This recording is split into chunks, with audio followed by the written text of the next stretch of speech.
Hello friends, welcome to the accounting guide.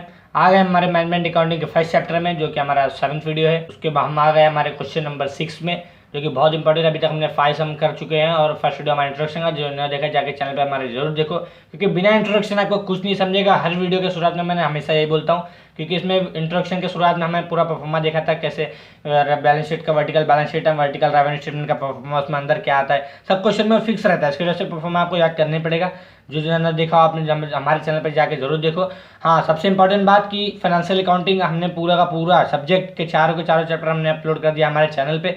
एक chapter के हमने सब चैप्टर का 10-10, 12-12 क्वेश्चन किया, जो कि बहुत इंपॉर्टेंट किया। लिमिटेड सम किया, बहुत इंपॉर्टेंट किया, और यूनिवर्सिटी एग्जाम्स के भी सम किया, जिसका आपको अगर प्रिफर करोगे तो आपको कहीं बाहर से जरूरत ही नहीं आपको करने की। उतना भी कर लोगे तो आप आउट ऑफ कवर कर सकते हो आराम से इसकी वजह से। और हाँ, सबसे इंपॉर्टेंट ये भी कि जो हम अभी चैप्टर मैनेजमेंट अकाउंटिंग का फर्स्ट चैप्टर कर रहे हैं अभी, इसका जो हम एक प्लेलिस्ट बनाए हैं, उसमें प्लेलिस्ट में लिंक डिस्क्रिप्शन में आपको लिंक मिल जाएगी। उसमें प्लेलिस्ट में पूरा मैनेजमेंट अकाउंटिंग का चैप्टर का फर्स्ट चैप्टर का वीडियो मिल जाएगा आपको, है कि नहीं।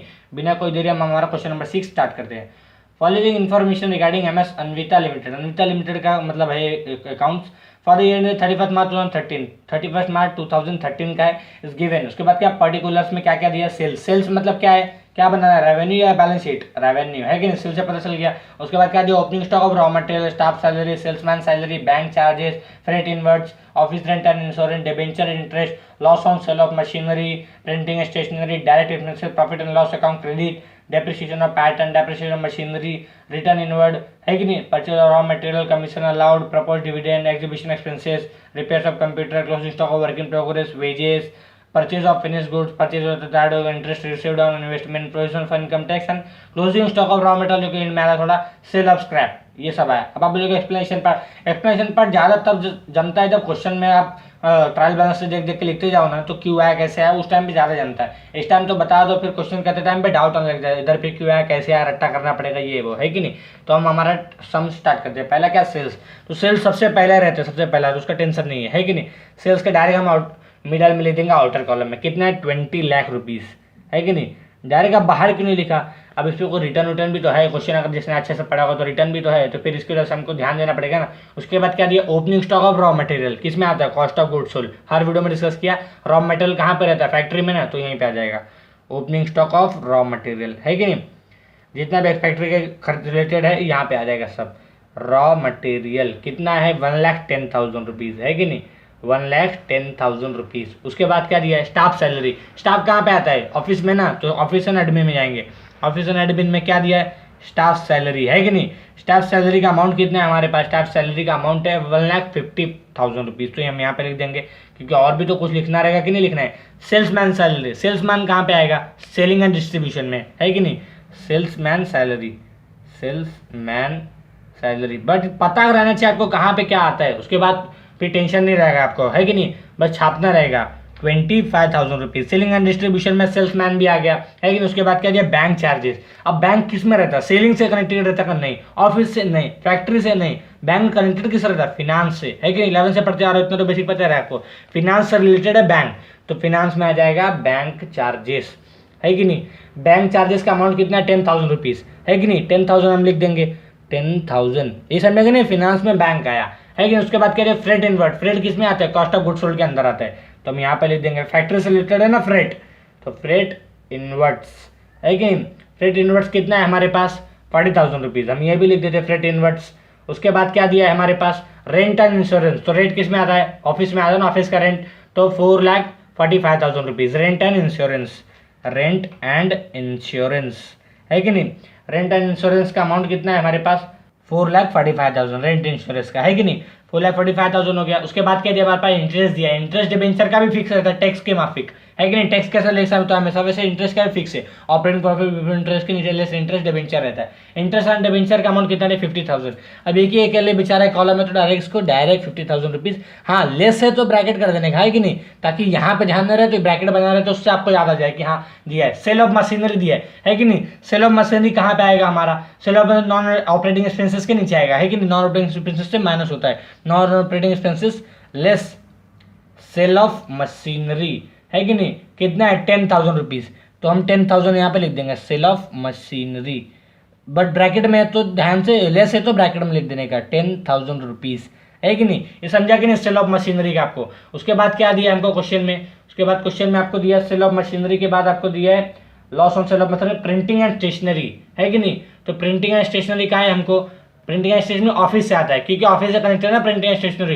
कोई फैक्ट्री में रखता है क्या स्टेशनरी, उसकी ऑफिस में रखेगा ना, प्लांट और मशीनरी थोड़ी ना। तो प्रिंटिंग एंड स्टेशनरी हम यहाँ पे लिख देंगे, है कि नहीं, printing and stationery. Printing and stationery का अमाउंट कितना है 5000 रुपीज़। ये समझा कि ना आपको ऑफिस एंड एडमिन का कि प्रिंटिंग एंड स्टेशनरी ऑफिस में क्यों है। उसके बाद क्या दिया डायरेक्ट एक्सपेंसेस, तो डायरेक्ट एक्सपेंसेस कहाँ पे आएगा, कॉस्ट ऑफ गुड्स सोल्ड में, है कि नहीं, फैक्ट्री से रिलेटेड है। डायरेक्ट एक्सपेंसेस, डायरेक्ट एक्सपेंसेस का अमाउंट कितना है 50,000 रुपीज़, है कि नहीं, 50,000 रुपीज़ है। उसके बाद क्या दिया हमको डायरेक्ट एक्सपेंसेस के बाद क्या प्रॉफिट एंड लॉस अकाउंट, है कि नहीं। प्रॉफिट एंड लॉस अकाउंट कहाँ पे आता है हमारा, profit and loss account. Profit and loss account आपको आएगा प्रॉफिट आफ्टर टैक्स के बाद, क्योंकि आफ्टर टैक्स है ना, तो प्रॉफिट लॉस तो यहाँ पे हम लिख दिया है कि नहीं। Profit and loss account, profit and loss account का अमाउंट कितना है 2,40,000 रुपीज़। तो इसका कोई टेंशन नहीं, तो डायरेक्ट बाहर लिख देने का, है कि नहीं, 2,40,000 रुपीज़। उसके बाद क्या दिया हमको 2,40,000 के बाद क्या दिया हमको क्वेश्चन में डेप्रिसिएशन ऑन पैटर्न्स, है कि नहीं। पैटर्न डेप्रिसिएशन और डेप्रिसिएशन ऑन मशीनरी दोनों के दोनों कॉस्ट ऑफ गुड्स सोल्ड के अंदर आता है, तो हम यहीं पे लिख देंगे, है कि नहीं, dep on patterns and dep on क्या दिया है, डेप ऑन मशीनरी, है कि नहीं, डेप ऑन मशीनरी दिया है। कितना पैटर्न्स का अमाउंट दिया है 10,000 रुपीज़, है कि नहीं। और मशीनरी का अमाउंट कितना दिया है आपको 20,000 रुपीज़, है कि नहीं। उसके बाद क्या दिया आपको क्वेश्चन में, उसके बाद क्वेश्चन में आपको दिया है रिटर्न इनवर्ड्स, तो सेल्स से माइनस होता है रिटर्न इनवर्ड, है कि नहीं, सबसे ऊपर ही सेकंड लाइन में रिटर्न इनवर्ड 50,000 रुपीज़, यहाँ से हम लेस कर देंगे, लेस रिटर्न्स, है कि नहीं। रिटर्न इनवर्ड कितना हमारे पास 50,000 रुपीज़, 20 लाख माइनस 50,000 कितना होगा 19,50,000 रुपीज़, है कि नहीं, समझेंगे ना रिटर्न माइनस करने का। उसके बाद क्या दिया परचेज ऑफ रॉ मटेरियल, कोई भी सामान हमारे पास 10,000 का उसका परचेज किया तो और बढ़ेगा ना, तो ऐड होता है कि नहीं, add purchase of raw material, है कि नहीं, purchase of raw material, purchase of raw material कितना अमाउंट है हमारे पास परचेज रॉ मटेरियल का 5 लाख रुपीज़, है कि नहीं।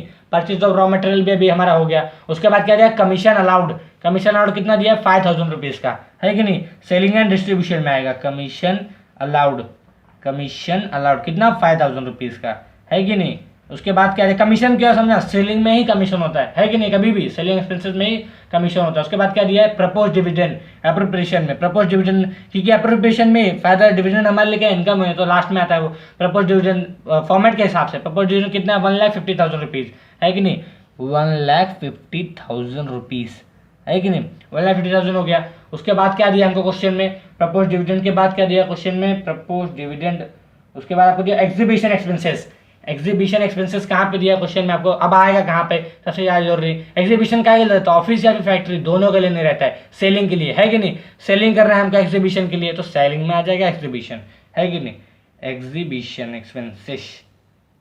एग्जीबिशन एक्सपेंसेस कितना अमाउंट आएगा एग्जीबिशन का 15,000 रुपीज़, है कि नहीं, एग्जीबिशन एक्सपेंसेस। उसके बाद क्या हमको क्वेश्चन में क्या दिया एग्जीबिशन एक्सपेंसेस का repairs to computer, repairs to computer, computer कहाँ पे रहता है ऑफिस में रहता है ना, तो ऑफिस में लिख देंगे रिपेयर्स टू कंप्यूटर्स, है कि नहीं, रिपेयर टू कंप्यूटर्स अमाउंट कितना है 5,000 रुपीज़, है कि नहीं। उसका बाद क्या दिया आपको क्लोजिंग स्टॉक और work in progress, closing stock क्या रहता है लेस होता है कभी भी, है कि नहीं, क्लोजिंग स्टॉक और वर्क इन प्रोग्रेस कितना है 40,000, तो 40,000 लिख देंगे हम, है कि नहीं। उसके बाद क्या दिया हमको क्वेश्चन में, उसके बाद आपको दिया है वेजेस, वेजेस कहाँ पर रहता है फैक्ट्री या फिर ऑफिस में, फैक्ट्री से क्योंकि वेजेस डेली बाय डेली देना पड़ता है कि नहीं, या फिर वीकली। वेजेस का अमाउंट कितना दिया 70,000, तो हम यहाँ पे लिख लेंगे वेजेस कितना दिया है 70,000 ना, तो हम 70,000 लिख लेंगे। उसके बाद क्या दिया है purchase, purchase of finish goods, तो भी ऐड होगा, वैसे भी सब ऐड ही होंगे, ऐड करके बाहर जाएंगे, है कि नहीं। Purchase of finish goods, finish goods का अमाउंट कितना है हमारे पास 80,000 रुपीज़, है कि नहीं, 80,000 हम यहाँ पे लिख देंगे, 80,000 हो गया परचेज ऑफ फिनिश गुड्स। उसके बाद क्या आपको दिया नॉन ऑपरेटिंग एक्सपेंसेस का जो अमाउंट दिया आपको वो कितना है 40,000 आ जाएगा, तो उसको डायरेक्ट आउटर कॉलम में लिख देंगे हम नॉन ऑपरेटिंग एक्सपेंसेस का, जो कि यहाँ पे हमारे पास आउटर कॉलम में से लिखेंगे क्योंकि एक आया है, डायरेक्ट क्वेश्चन में दिया है और हमने फॉर्मेट वैसे किया है सेम, तो हम उसे छाप देंगे। उसके बाद क्या है टैक्स दिया है, टैक्स जैसे अभी हमने बात किया इंटरेस्ट एंड डिबेंचर फिक्स रहता है, वैसे टैक्स फिक्स रहता है, हर क्वेश्चन में टैक्स दिया रहता है ज़्यादातर, नहीं दिया तो ब्लैंक कर देना, कोई टेंशन नहीं। टैक्स का अमाउंट कितना 2 लाख रुपीज़, तो डायरेक्ट आउटर कॉलम में लिखने का और ब्रैकेट बनाने का सबसे ज़्यादा जरूरी, क्यों ब्रैकेट बनाने का क्योंकि लेस होगा अमाउंट, है कि नहीं। उसके बाद क्या दिया हमारे पास टेक्स्ट के बाद क्या दिया हमारे पास क्वेश्चन में, closing stock of raw material, है कि नहीं। Closing stock of raw material कहाँ पे रहेगा, नीचे जस्ट उसके नीचे आ जाएगा, closing stock of raw material, है कि नहीं, यहीं पे आ जाएगा closing stock of raw material. कितना अमाउंट हमारे पास 80,000 रुपीज़, है कि नहीं। 80,000 के बाद क्या दिया, sale of scrap, sale of scrap करना है ना हमको, उसके बाद सेल ऑफ, यहाँ पे लिख देंगे सेल ऑफ स्क्रैप, बट ये लेस होगा, है कि नहीं, उसका अमाउंट कम होगा ना सेल करने से, सेल ऑफ स्क्रैप,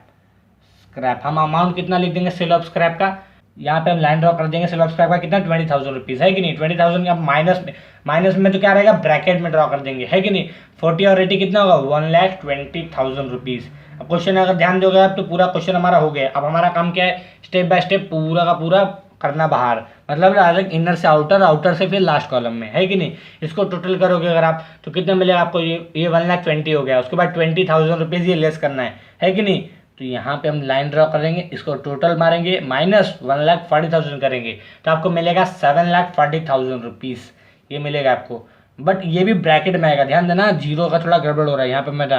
7,40,000 रुपीज़ है टोटल ये। अब इसको क्या करेंगे, ब्रैकेट में क्यों डाला, यहाँ पे लेस है कि नहीं, तो लेस है तो फिर 7,40,000 माइनस करेंगे कितना, 19,50,000 में से, तो कितना मिलेगा हमको 12,10,000 रुपीज़। यहाँ पे मैं लाइन ड्रॉ कर देता हूँ, यहाँ पे लिख देता हूँ 12,10,000 रुपीज़। ध्यान देना, ये ग्रॉस प्रॉफिट मैंने यहाँ पे लिखा था, बट यहाँ पे लिख देता हूँ ग्रॉस प्रॉफिट, है कि नहीं। यहाँ पे नीचे लिखना है आपके समझने के लिए, यहाँ पे लिख दिया। उसके बाद इसको टोटल करेंगे अगर आप तो चार अमाउंट है, कितना अमाउंट है, 1,50,000, 4,45,000 एंड 5,000 एंड 5,000, कितना मिलेगा आपको 6,05,000 रुपीज़ आपको टोटल मिलेगा। आउटर कॉलम में लिखा है अभी। उसके बाद क्या दिया है, इसको ऐड करेंगे 65,000 रुपीज़ होगा, है कि नहीं। 65, 25, 5 + 15, 60,000 रुपीज़ टोटल हो गया। 6,05,000 और 60,000 और कितना है हमारे पास, ये दोनों आप ऐड करोगे तो कितना मिलेगा आपको 6,65,000 रुपीज़, है कि नहीं। 6,65,000 बट 10,000 यहाँ पे और है, तो ये 10,000 को हम वैसे का वैसे रहने देंगे। पूरा करेंगे अगर आप तो 6,80,000 आपको मिलेगा, है कि नहीं। बट उसको भी ब्रैकेट में लिखना पड़ेगा क्योंकि माइनस करना है ना। 6,80,000 माइनस करोगे अगर आप, कितने का माइनस करोगे, यहाँ पे कितना है 12,10,000 माइनस 6,80,000, कितना मिलेगा 5,30,000 रुपीज़, है कि नहीं। 5,30,000 रुपीज़ आपको मिलेगा। उसके बाद क्या दिया है हमको क्वेश्चन में, 50,000 ब्रैकेट में दिया है। 50,000 हम यहाँ पे लाइन ड्रॉ कर देंगे, ऑपरेटिंग प्रॉफिट बिफोर इंटरेस्ट में लिख देंगे, कितना माइनस करने पे आएगा 4,80,000 रुपीज़ आएगा कि नहीं आएगा माइनस करने पे, 4,30,000 माइनस 50,000। उसके बाद क्या दिया है 4,80,000 आया, 4,80,000 उसके बाद क्या क्वेश्चन में 40,000, तो हम यहाँ पे 40,000 डायरेक्ट बाहर कर देंगे, है कि नहीं। 40,000 बाहर कर दिया। अब ऐड करना है, सब सिंपल है, यहाँ पे ऐड का निशानी है, तो 5,20,000 रुपीज़, है कि नहीं। 5,20,000 ऐड करने पे आया। उसके बाद क्या दिया 10,000 क्या करना है, लेस करना है, तो ये ब्रैकेट बनाएंगे हम लोग, यहाँ पे 10,000 रुपीज़ लेस करेंगे ब्रैकेट में, है कि नहीं। 5,20,000 माइनस 10 कितना होगा 5,10,000 रुपीज़। ध्यान देना स्टेप बाय स्टेप क्योंकि गड़बड़ होता है मामला इसमें बहुत। 5,10,000 रुपीज़, है कि नहीं। 5,10,000 के बाद क्या हमारे पास 2 लाख रुपीज़ का टैक्स है जो कि माइनस करना है। 5,10,000 माइनस 2 लाख 3,10,000, है कि नहीं। 3,10,000 हो गया। ये सब में क्या पूरे चैप्टर में आपको पता चल जाए कि कैसे कहाँ वैल्यू पुटअप करना है, बस उसके बाद टेंशन ही नहीं। 2,40,000 ऐड करना है कि नहीं। यहाँ पे ऐड का निशान रहेगा, profit and loss account add रहता है, कभी प्रॉफिट है ना हमारे लिए। उसके बाद क्या रहेगा 5,50,000 रुपीज़, ये टोटल करने पे आपको मिलेगा, है कि नहीं। 5,50,000 मिला। उसके बाद क्या डिविडेंड कितना दिया 1,50,000 रुपीज़, है कि नहीं। और डिविडेंड कभी भी क्या होता है, ऐड होता है माइनस होता है क्योंकि कितना पैसा पे हो गया, है कि नहीं। तो 4 लाख रुपीज़ यहाँ पे मिलेगा आपको। 5,50,000 माइनस 1,50,000 कितना मिलेगा आपको 4 लाख रुपीज़, है कि नहीं। रिटर्न अर्निंग अभी पिछले वीडियो में भी डिस्कस किया, इस वीडियो में भी डिस्कस लेकर कि रिटर्न अर्निंग मिलते हैं। वर्टिकल बैलेंस शीट में आपको कैपिटल एम्प्लॉयड बोलते हैं और वर्टिकल रेवेन्यू स्टेट में रिटर्न अर्निंग बोलते हैं, है कि नहीं। रिटर्न अर्निंग मिलता है। ये क्वेश्चन बहुत इजी था। हाँ, अगर स्टेप बाय स्टेप करोगे ना, कोई भी क्वेश्चन करो, हार्ड से हार्ड सम करो, आपको एकदम इजी लगेगा। और जरा सा भी रॉन्ग होता है उसके बाद आप देखोगे क्वेश्चन को कि हाँ कि स्टेप बाय स्टेप देखोगे तो आपको खुद को आपकी गड़बड़ी पता चल जाएगी कि हाँ गड़बड़ी हो रही है। क्योंकि क्यों मैं ये बोल रहा हूँ लाइन, क्योंकि बैलेंस शीट थोड़ी ना है कि आपको टैली हो जाए तो पता चल जाए, इसमें पता नहीं चलता है। इसकी वजह से स्टेप बाय स्टेप करो, पूरा का पूरा आउट ऑफ कवर होगा। क्वेश्चन नंबर 6 हमारा जो कि फर्स्ट चैप्टर का हमारा कंप्लीट हो चुका है। मिलते हैं हमारा नेक्स्ट वीडियो में।